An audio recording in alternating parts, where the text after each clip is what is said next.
안녕하세요. 대한민국의 알찬 방산 소식을 빠르고 정확하게 전달해드리는 한국필승TV입니다. 대한민국 KF-21 전투기가 여전히 세계의 주목을 받고 있습니다. 아메리칸 매체 에어로플랩에서는 한국산 KF-21 전투기의 3가지 개량형에 대해 소개하며 한국이 본격적으로 스텔스 전투기로의 전환을 시작하고 있다고 알렸습니다. 물론 아직 난관이 남아있으나 현재 대한민국의 개발 속도는 비정상적으로 빨라 수많은 외신이 특집 보도를 진행하고 있습니다. 미국과 유럽 등 전투기 선진국들이 남긴 선례를 살펴본다면 신형 전투기 착수 후 전력화까지 일반적으로 걸리는 시간은 15년 이상인데 대한민국의 개발 계획은 10년 안팎으로 처음에는 많은 국가들이 이러한 계획은 말도 안 된다고 부정했습니다. 하지만 한국은 놀라운 성공가도를 달리며 개발 일정에 맞춰 모든 상황을 성공시키고 있습니다. 만약 개발 상황이 일정에 맞춰 완벽히 성공하게 될 경우 현재 항공선진국보다 짧은 기간에 개발을 성공시킬 수 있습니다.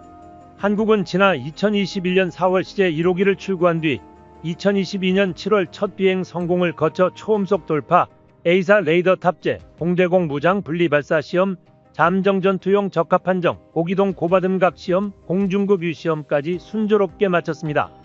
첫 단계적 개발이 끝나는 2026년까지 시험 비행 횟수는 총 2,000여 회 정도가 예정되어 있는데 이미 지상시험과 비행시험 도합 1,400여 회를 진행하며 놀라운 속도로 기적에 가까운 발전을 보여주었습니다.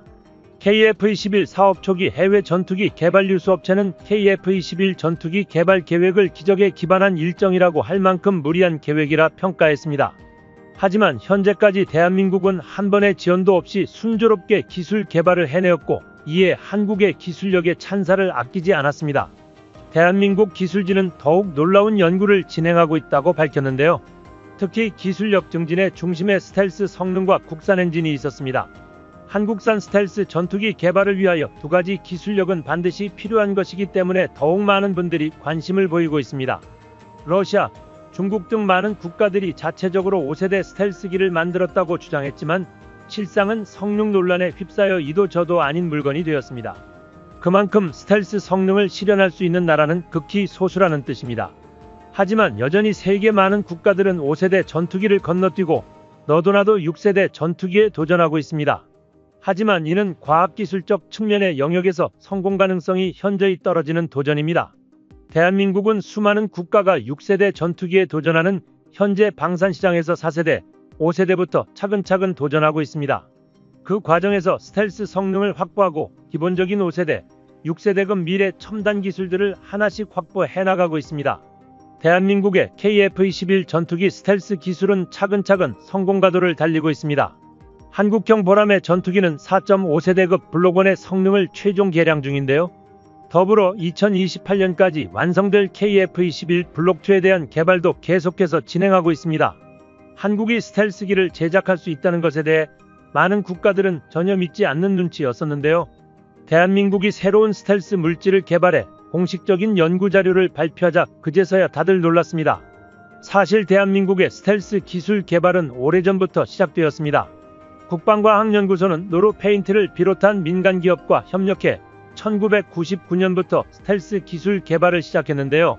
개발을 진행하여 2008년 비로소 스텔스 성능 실험을 통과, 결국 스텔스 기술 국산화에 성공했습니다. 당시 국산화했던 기술은 대한민국 5세대 전투기 개발을 가능하게 만들었습니다. 특히 한국형 KF-21 보람에 탑재되는 스텔스는 전파 흡수 기능을 갖추었으며 이 덕분에 피탐지율 자체가 크게 줄었습니다. KF-21 블록 1은 완벽한 스텔스기라고 할 수 없습니다. 스텔스 기체라면 반드시 탑재해야 하는 MWS와 덕컴이 없기 때문인데요. 이는 미리부터 계획된 일이며 추후 블록 2부터는 스텔스기의 필수 장비로 평가받는 MWS와 덕컴까지 탑재될 예정입니다. 덕컴의 경우는 이미 국산 개발을 마친 장비입니다. 전투기 탑재용 테스트는 현재 진행 중에 있지만 이미 국산 수리온 계열 헬기에 탑재되며 최종 테스트를 마쳤습니다. 성공적인 완성품이 국산 장비로서 제작되었다는 것입니다. 관련 소식에 따르면 헬기용 덕컴을 생산하며 상당수 기술을 보유하고 있기 때문에 KF-21 전투기용 덕컴 개발 역시 순조롭게 개발이 진행되고 있다고 합니다. 다만 아직 기체의 스텔스를 완벽히 적용하기에 추가적인 기술이 필요한 것도 사실입니다. 하지만 KF-21 전투기의 스텔스 성능이 질적으로 떨어진다는 뜻은 아닙니다. 세계 최강이라고 손꼽히는 스텔스기인 F-22 랩터나 F-35 전투기가 되기 위해서는 완벽한 스텔스 적용 기술이 뒷받침되어야 하지만 현재 주요 군사강국이라고 불리는 국가들이 사용하는 전투기들과 비교한다면 한국산 KF-21 전투기는 이미 뛰어난 스텔스기로 진화할 것이란 평가를 받습니다. 또한 한국이 개발해낸 스텔스 소재는 미국 록히드 마틴에서도 협력을 요청할 만큼 놀라운 성능을 자랑합니다. 다만 아직까지 한국이 개발한 소재를 전투기에 완전히 적용시키지 못한 상태입니다. 이는 향후 블록2에 적용시키기 위해 꾸준히 개발 중이며 결국 KF-21 전투기는 고성능 전투기로 성장할 것이라고 미국과 한국의 군사 전문가들은 전망하고 있습니다. 2024년 현재 기준으로 보아도 세계 최강의 전투기는 여전히 F-22 랩터입니다. 최대 중량 38톤에 달하는 대형 전폭기임에도 불구하고 우수한 기동성을 가졌고 무장 탑재량 역시 F-35 전투기를 가볍게 뛰어넘습니다. 하지만 너무 비싼 단가와 운영 유지비로 인해 효과적인 운영이 되지 않고 있으며 이러한 이유로 인해 실질적으로 운용되는 최강의 전투기는 F-35라고 언급하는 전문가들도 많습니다. F-35 전투기는 우리 공군도 사용하는 최강의 다목적 전투기로 자리잡고 있으며 최근에는 중국과 러시아 5세대 기체에 대응하기 위해 업그레이드를 계속하고 있습니다. 결국 대한민국은 미국산 전투기의 단점인 가성비 측면에서 엄청난 장점을 가지고 있으며 향후 블록2, 블록3로 발전을 거듭해 나가며 스텔스 측면에서도 기능적 우위를 차지할 수 있을 것이라는 주장이 제기되고 있습니다. 일각에서는 아무리 잘해도 한국이 5세대의 벽을 뛰어넘기 힘들 것이라고 하였는데 이런 부정적 시선을 비웃기라도 하듯 근래 한국에서는 스텔스 기술에서 폭발적인 성장을 보여주고 있습니다. 스텔스 기술이라는 것은 간단하게 말하면 레이더 전파를 수신기에 돌아가지 못하게 하는 것입니다. 레이더의 원리는 박쥐가 초음파로 어둠 속에서 사물의 위치를 파악하는 것과 동일하기에 전파의 송수신을 방해하면 이를 속일 수 있습니다. 최근에는 스텔스 설계 컴퓨터 기술이 발달하면서 현대 스텔스기가 곡선 형태를 유지하면서 레이더를 수신기와 다른 방향으로 반사할 수 있게 되었습니다. KF-21 전투기 역시 레이더 탐지면적인 RCS 시험을 이용해 스텔스 발현에 가장 최적화된 형상으로 제작되었습니다. 이미 국방과학연구소와 하나시스템에서 공식적으로 스텔스기에 적용할 수 있는 저피탐 소형 안테나 형상, 즉 컨포멀 안테나의 형상 기술을 개발하는 데 완벽히 성공했다고 언급했습니다. 미국을 비롯한 전투기 선도국들에선 그동안 스텔스 형태의 컨포멀 안테나에 대하여 해외 수출 제한을 두었기 때문에 도입이 불가능했지만 이제 상황이 완전히 바뀌었습니다.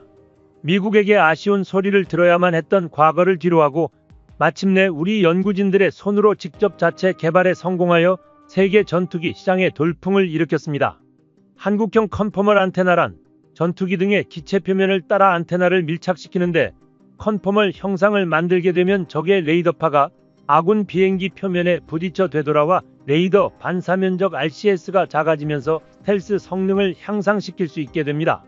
일반인에게는 이해가 어려울 수 있지만 KF-21 전투기가 5세대 스텔스기로 진화하는 데 도움이 되는 것은 물론이며 기존 무기체계에서 쓰던 통신장비도 안테나의 형상만 바꿔서 스텔스 무기체계로 사용할 수 있는 상황이 될 수 있다는 것입니다.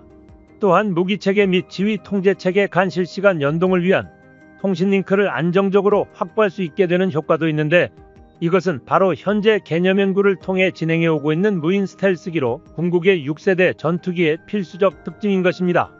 그런데 여전히 중국에서는 한국의 성장을 비난하고 있습니다. 중국 인민일보는 제20 전투기 기술 수준을 자화자찬하며 최근까지 우리 대한민국의 군사무기 기술력을 과소평가하더니 이제는 KF-21 전투기 이륙 비행 과정을 보며 충격받아 기겁하고 있습니다. 꾸준히 발전해온 한국의 기술 성장으로 인해 이제 대한민국은 세계 군사 선진국들과의 격차를 급격히 줄여가고 있습니다. 하지만 여전히 우리의 잠재적 적국으로 분류되는 중국 인민일보와 일본 대형 우익 언론인 요미우리는 대한민국이 이렇게 기술 발전을 하는 것은 불가능하다며 한국은 미국산 전투기 기술력을 훔쳐왔을 뿐이며 대한민국 스스로 개발한 것은 아무것도 없다고 모함하고 있습니다. 하지만 이는 완전히 잘못된 사실입니다. 일본은 한국의 일제강점기와 한국전쟁 시절은 전혀 고려하지 않은 채 한국의 전투기 개발 속도가 느리며 기술력이 낮은 국가라고 폄하했습니다. 하지만 그런 말에 타격을 입기엔 대한민국의 기술력이 너무나 우수해졌습니다. 대한민국은 불과 20년 만에 자랑스러운 KF-21 전투기 초음속 비행을 해냈고 세계적으로 괄목할 만한 전투기 성과를 선보인 지 얼마 되지 않는 시점에서 스텔스 형태의 항공기 설계는 물론이고 설계된 항공기 레이더 반사 면적 RCS를 대폭 감소시킬 수 있는 정레이더 차단, 메타물질 시뮬레이션 능력까지 동시에 갖추는 것에 성공했기 때문에 주변국의 시기 질투는 당연하게 생각되기도 합니다. 스텔스 형상 설계가 완료된 이후 우리 국방과학연구원은 KF-21 컴팩트 레인지 시설까지 구축하여 레이더 반사가 가능한 시스템을 개발하는 데 성공해냈습니다. 이뿐만 아니라 KF-21 스텔스 버전인 블록3 계획까지 모두 공개되었으며 항공엔진 기술에 대한 언급까지 나오는 상황입니다. 대한민국 엔진 개발 상황이 어떻게 흘러가고 있는지 9월 29일 영상을 통해 알려드리겠습니다. 한국은 최근 방산 강국으로 발돋움하며 전투기 엔진 개발에 특히 열의를 보이고 있습니다. KF-21 보람의 엔진 국산화를 언론에 발표한 지 얼마 지나지 않은 지금 한국은 국산 전투기 엔진을 2025년까지 생산하겠다는 포부를 밝혔습니다. 현재 미국 업체 엔진을 사용해야 하는 현실을 타개하기 위하여 본격적인 독자 엔진 개발에 나서고 있는 상황입니다.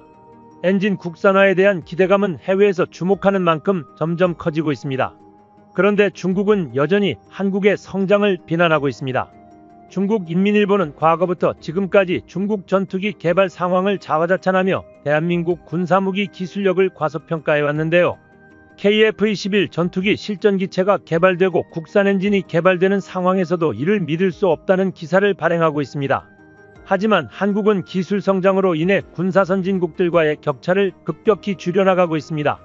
다만 KF-21 보람에는 현재 미국의 제너럴 일렉트릭에서 생산한 F414 엔진을 장착하고 있어 한국산 전투기임에도 불구하고 미국의 수출 통제를 받아야 하는 상황입니다. 그렇기 때문에 국내의 많은 전문가들도 여론은 한국이 국산 전투기의 엔진을 하루라도 빨리 독자 개발해야 한다고 주장하고 있습니다. 한국항공우주산업은 KF-21 블록1, 블록2를 넘어 완벽한 5세대 전투기가 되는 블록3에 도달하는 것을 목표로 하고 있습니다. 만약 KF-21 보라매가 정말 독자 엔진 개발에 성공할 경우 KF-21의 성능 향상과 국제 방산 시장에서의 경쟁력 증대는 물론이며 군사적으로나 경제적으로 엄청난 효과를 가져다 줄 것입니다. 이에 미국마저 한국에서 개발하는 국산 엔진 소식에 귀 기울이고 있습니다. 대한민국이 국산 엔진 개발에 성공한다면 미국, 영국, 프랑스, 러시아, 중국에 이어 6번째 독자 엔진을 보유한 국가가 되는 것으로 동시에 약 100조 원의 경제적 파급 효과가 발생하고 16만 명의 고용 유발 효과가 나타날 것으로 예상되고 있습니다.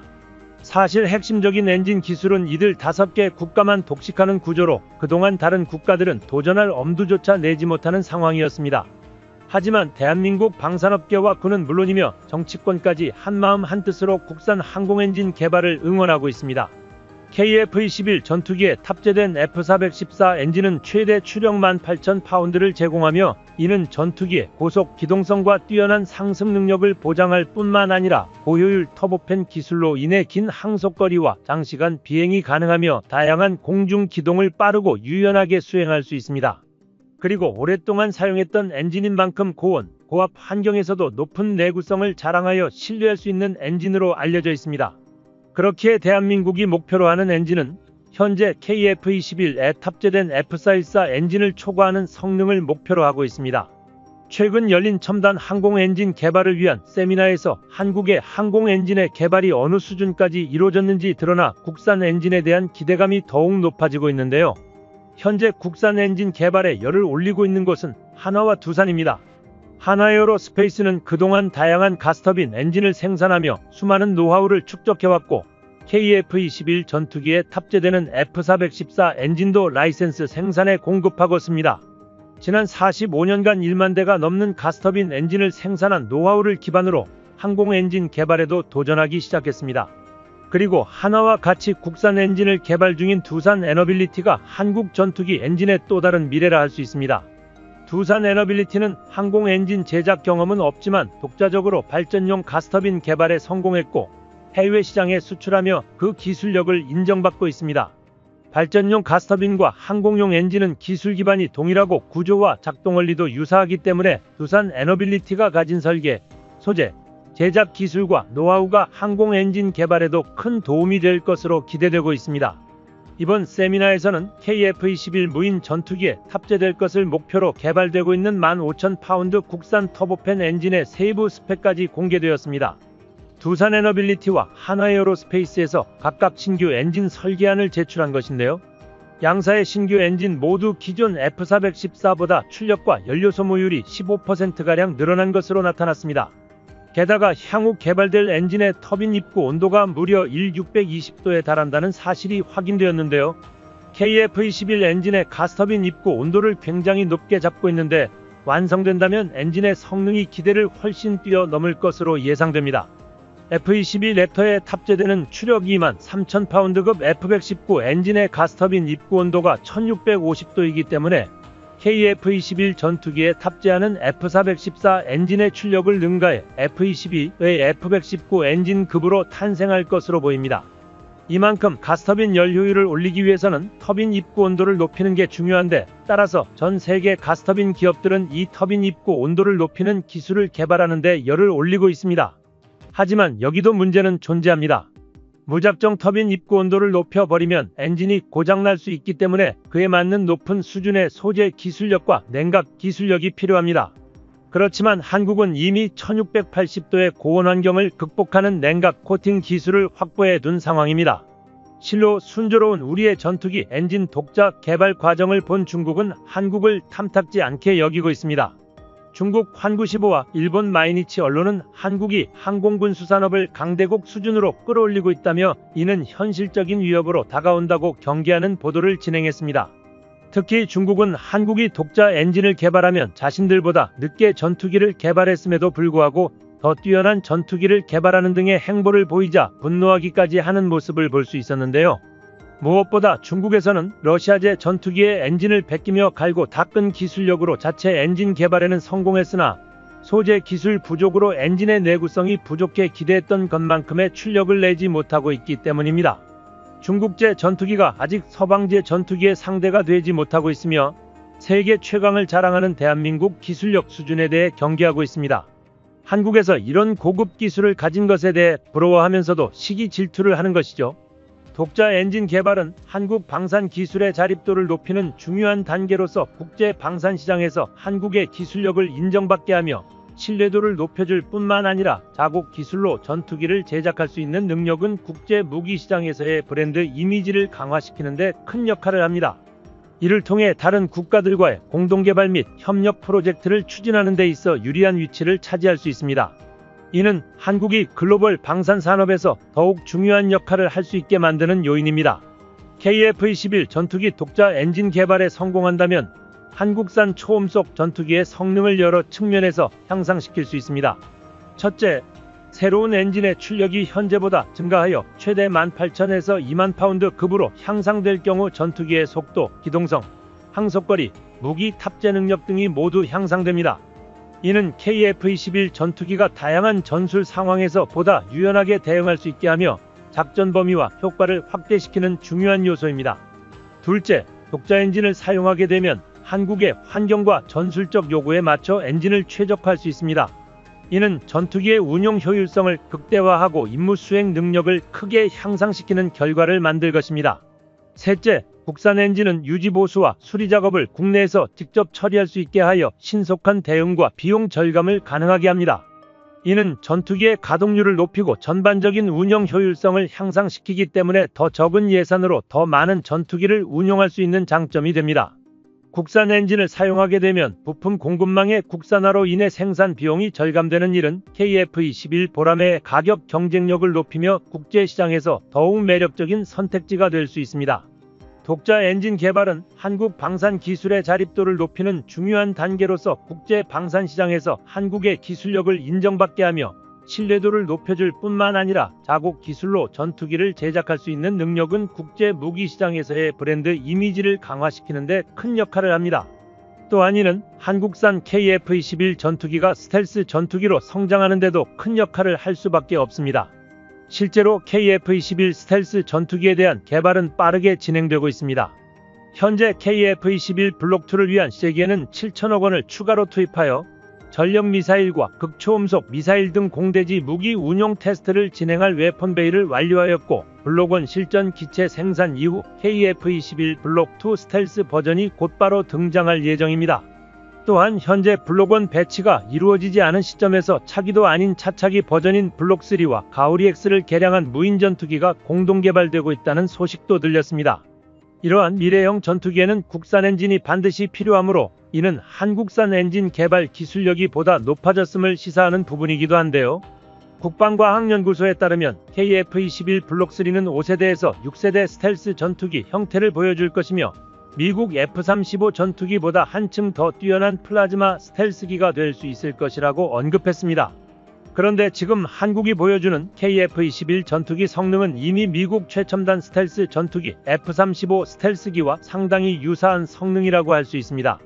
보통 한국형 최첨단 무기 기술은 개발 기간만 최소 7년 이상 소요되는 경우가 허다합니다. 경우에 따라서는 10년을 훌쩍 넘기는 일도 다반사인데요.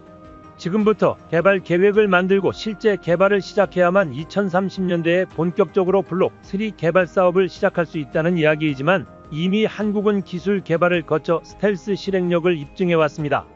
현재 한국은 한국형 무인 스텔스 개발 사업을 활용하여 KF-21 블록3와 무인 전투기 모두에 사용할 수 있는 내장형 웨펀 베이 기술과 F-35 전투기에 내장된 장비보다 더욱 최신 연식의 매립형 전자광학 조준 장비, IOTS 등의 다양한 스텔스 기반 기술 개발 일정을 국산화하였으며 하나씩 부품들을 습득하고 있습니다.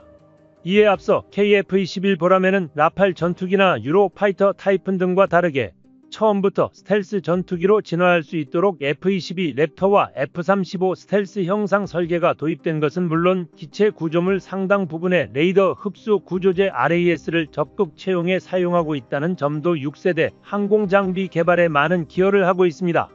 말 그대로 스텔스 전투기 개발을 위한 전초전인 것입니다. 또한 일반적으로 잘 알려지지 않은 국산 스텔스 기술도 대거 도입되었는데요. 보통 전투기의 스텔스 성능을 좌우하는 것으로 많은 분들이 스텔스 형상 설계에 대한 이야기를 합니다. 그런데 스텔스 성능을 깎아먹는 더 큰 요인들은 따로 있는데요. 해외 군사 전문지에서 공개한 스텔스 성능을 경감시키는 가장 중요한 요소는 노출된 엔진 블레이드와 열기가 스텔스 성능을 크게 떨어뜨리며, 다음으로는 전투기를 덮는 각 구조물을 연결하는 수많은 리베트가 문제이며, 마지막으로 동체를 일자형으로 이어 붙이는 재래식 방식이 스텔스 형태를 비효율적으로 만듭니다. 그렇기 때문에 KF-21 전투기의 경우 지그재그 모양으로 이어 붙이는 방식을 사용했습니다. 또한 엔진에 대한 성과 부분도 수많은 국가가 놀랄 정도입니다. 세계 군사 강국들뿐 아니라 한국에 관심 없던 국가들조차도 대한민국 무기 기술에 화들짝 놀라고 있습니다. 대한민국의 기술력은 빠르게 성장하고 있으며 군사 선진국으로 크게 도약하고 있습니다. 이미 한국 기술진은 5,500파운드 터보팬 제트 엔진에 사용될 터빈 블레이드와 코어 실증에 성공하며 5,500파운드급 엔진의 본격적인 개발을 모두 마쳤습니다. 현재 개발 상황을 살펴본다면 추가적으로 코어 설계를 끝마쳤으며, 전방 터빈 블레이드를 통해 압축비를 더욱 높여 소형 엔진 대비 추력을 극한까지 높였습니다. 이는 전 세계 베스트셀러 중 하나인 F-16 전투기의 단발 엔진급 터보팬 엔진과 비슷한 수명인 2000시간이라는 엔진 수명에도 도달합니다.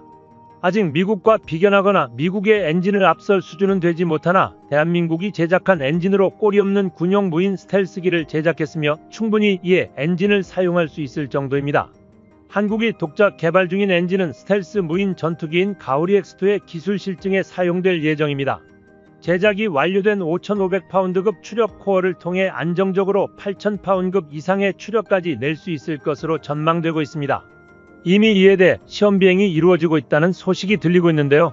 빠르면 올해 말 우리 기술로 만든 저 바이패스 터보팬 엔진을 장착한 꼬리 없는 국산 스텔스 무인기가 완벽히 실전 배치되어 우리 영공을 비행할 것이라는 전망 역시 쏟아지고 있습니다.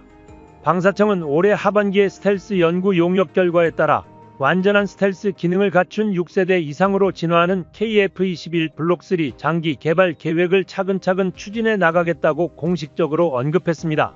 우리 대한민국은 자주국방을 이룩하기 위한 위대한 기틀을 마련하고 있습니다. 대한민국이 차세대 전투기 개발을 위해 투자한 시간은 불과 10년도 채 되지 않았습니다. 우리 기술진이 군용 제트 엔진 개발을 위해 쏟아부기 시작한 시간은 20년가량밖에 되지 않았습니다.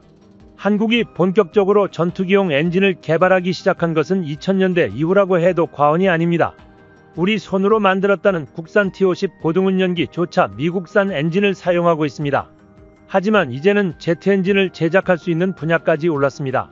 수많은 군사 선진국들은 전투기 엔진 개발에만 몇십 년의 시간을 소요했지만 대한민국은 모든 것을 빠르게 따라잡고 있습니다. 심지어 엔진에 관한 기술은 단 하나도 공유되지 않으며 기술 보유국에서는 이것이 1급 기밀사항으로 다루어지고 있습니다. 대한민국은 정말 맨 땅에 헤딩하며 모든 걸 만들었습니다. 아무것도 없는 황무지에서 단지 20년 만에 엔진 개발에 눈부신 성과를 얻었습니다. 한국은 동북아 주변국들과 다르게 모든 무기체계를 첨단 기술로만 승부하고 있습니다. 최근 비약적인 성장과 함께 연일 새로운 무기체계를 성공시키며 전 세계를 놀라게 만들고 있습니다. 실제 전쟁을 겪었던 우리 한국은 자주 국방을 열망하며 높은 방산 기술력을 가지기 위해 노력하고 있습니다. 최근 그 노력이 빛나고 있는 듯합니다. 대한민국 전투기 엔진이 순조롭게 개발되어 완벽한 국산 초음속 전투기가 실전 배치되길 기대합니다. 한국필승TV 시청해주셔서 감사합니다. 좋아요, 구독, 알림 설정 해두시면 언제나 신속하고 정확한 국방 소식 전달해드리겠습니다. 구독자 여러분 좋은 하루 보내세요.